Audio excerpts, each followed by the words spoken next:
Bonjour à tous et bienvenue sur la chaîne des utilisateurs de Gathering Tools. Dans une précédente vidéo, nous avons expliqué les différences entre les deux modes d'intégration simple, l'intégration par pivot et l'intégration par champ-clé. Mais si vous avez déjà réalisé des projets Gathering Tools, vous avez dû vous apercevoir qu'il existe des cas bien précis dans lesquels les modes d'intégration simples ne sont pas adaptés. C'est la raison pour laquelle il existe des modes d'intégration avancés. Dans cette vidéo, nous allons parcourir ensemble les possibilités offertes par l'intégration avancée et leurs principaux cas d'utilisation. Comme d'habitude, n'hésitez pas à vous abonner à notre chaîne et pensez bien à cocher les notifications.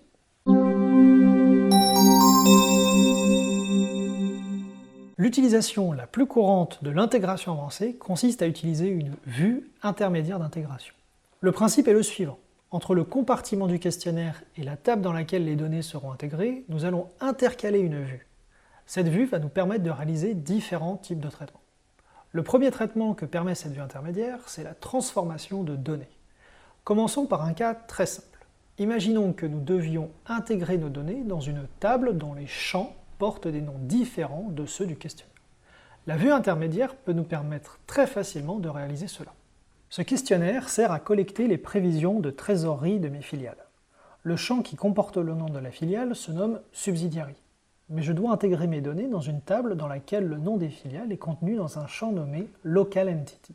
Comment faire? Nous allons construire une action d'intégration pour réaliser cela. Je vais commencer par créer une nouvelle action d'intégration.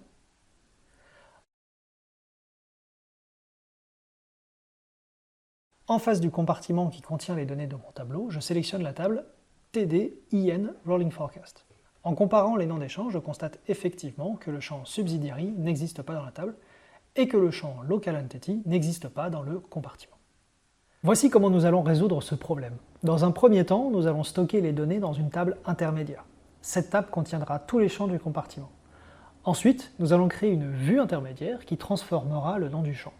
Enfin, les données de cette vue iront mettre à jour la table d'intégration définitive. C'est parti! La table d'intégration définitive étant sélectionnée, je clique sur Pivot pour accéder aux paramètres d'intégration. Je vais commencer par spécifier les axes d'intégration. Comme je vous l'expliquais dans la vidéo consacrée au choix des modes d'intégration, les axes de dernière réponse sont à éviter. Ici, je veux intégrer par filiale et par date d'arrêté. Bien. Maintenant, je vais dans l'onglet Avancé et je sélectionne la table intermédiaire, celle dont les champs sont identiques à ceux du compartiment. Ensuite, je vais pouvoir créer ma vue. Je vais faire quelque chose de très simple, créer une vue dans SSMS, préciser qu'elle est basée sur ma table d'intégration intermédiaire. Puis, je sélectionne tous les champs et après le champ Subsidiary, j'ajoute le As Local Entity. J'enregistre ma vue avec le préfixe VI pour vue intermédiaire. Puis, je retourne dans GT. Là, je rafraîchis la liste des tables et je peux alors sélectionner la vue que je viens de créer en tant que vue intermédiaire d'intégration. J'enregistre mon action et je l'exécute.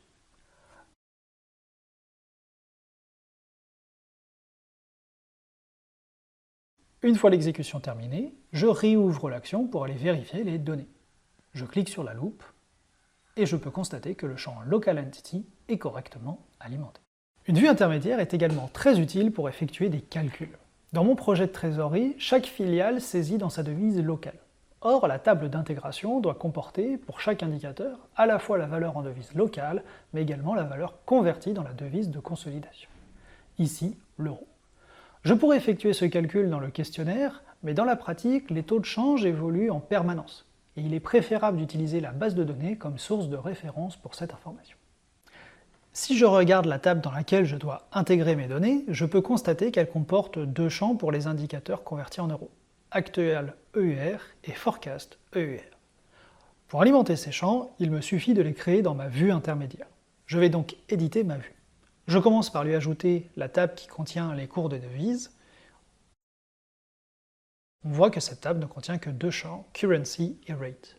Je vais commencer par créer une jointure entre ma table intermédiaire, celle qui contient les réponses du questionnaire, et la table des cours de devises. J'effectue la jointure sur le champ Currency, et ensuite je peux créer les champs effectuant le calcul. Je vais commencer par le champ Actual, que je vais multiplier par le champ Rate de la table des taux. Et je nomme le nouveau champ Actual EUR. Ensuite, je fais la même chose pour le champ Forecast,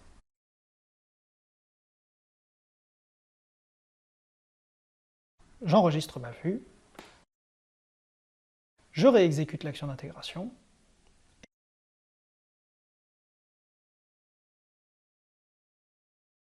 et je vais voir les données.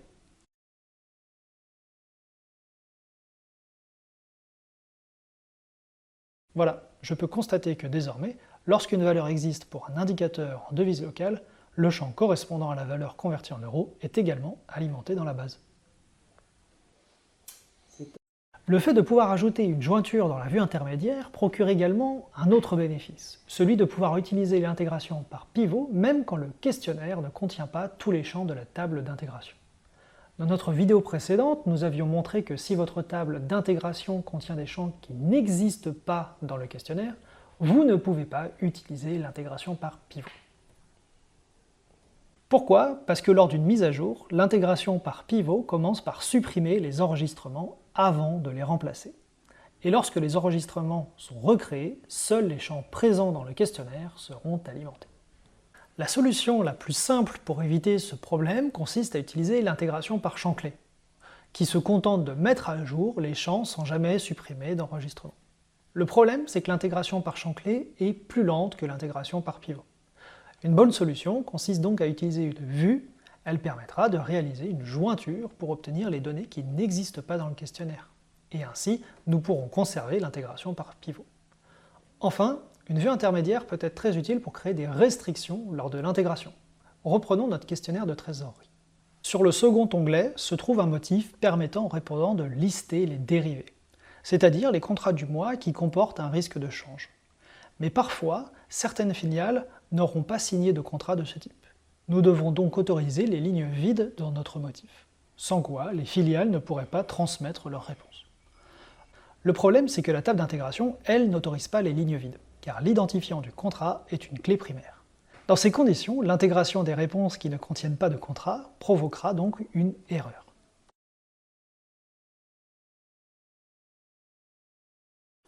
Mais là encore, une vue intermédiaire va nous permettre de résoudre ce problème. Je vais ouvrir mon action d'intégration. Puis, dans l'onglet des données, je vais éditer le mode d'intégration du compartiment dérivé. Je vais dans l'onglet avancé, je commence par sélectionner la table intermédiaire que j'ai préalablement créée. Cette table comporte tous les champs du compartiment et elle autorise les lignes vides. Ensuite, je vais créer une vue basée sur cette table. Cette vue reprendra tous les champs de la table, puis ajoutera un where nDerive is not null, afin de filtrer toutes les lignes vides. J'enregistre cette vue, puis je retourne dans GT, je rafraîchis la liste des tables, et je vais sélectionner la vue comme vue intermédiaire. J'enregistre mon action, je l'exécute, et cette fois, tout fonctionne correctement. Et si je retourne dans les données, je peux constater que ma table est bien alimentée et que le champ nDerive ne contient aucune valeur vide. Et voilà, nous avons passé en revue les 3 principaux cas d'usage pour une vue d'intermédiaire d'intégration. 1. Tout d'abord, la transformation de données, renommer les champs ou effectuer un calcul. 2. Les jointures, qui vous permettent de récupérer des informations qui n'existent pas dans le questionnaire. Ici, nous sommes allés chercher des taux de conversion. Une autre utilisation fréquente concerne les utilisations de listes déroulantes. Lorsqu'un utilisateur sélectionne un item dans une liste, le questionnaire renvoie le libellé fonctionnel de l'item. Mais avec une jointure, on peut récupérer son libellé technique. Autre cas fréquent, votre questionnaire comporte plusieurs motifs identiques. Avec des jointures, vous pourrez les empiler afin qu'ils soient intégrés dans une seule table. Et enfin, troisième, une vue intermédiaire peut aussi servir à filtrer des données. Dans notre cas, nous l'avons utilisé pour supprimer les lignes vides d'un motif. Mais tous les types de filtrage peuvent être utilisés. Voilà, vous connaissez à présent tout ce qu'il y a à savoir sur les intégrations avancées. Pour aller plus loin, comme d'habitude, je vous encourage à consulter notre base de connaissances. Elle contient un article très détaillé sur l'intégration avancée. Je vous mets le lien dans la description. Et je vous dis à bientôt pour une nouvelle vidéo.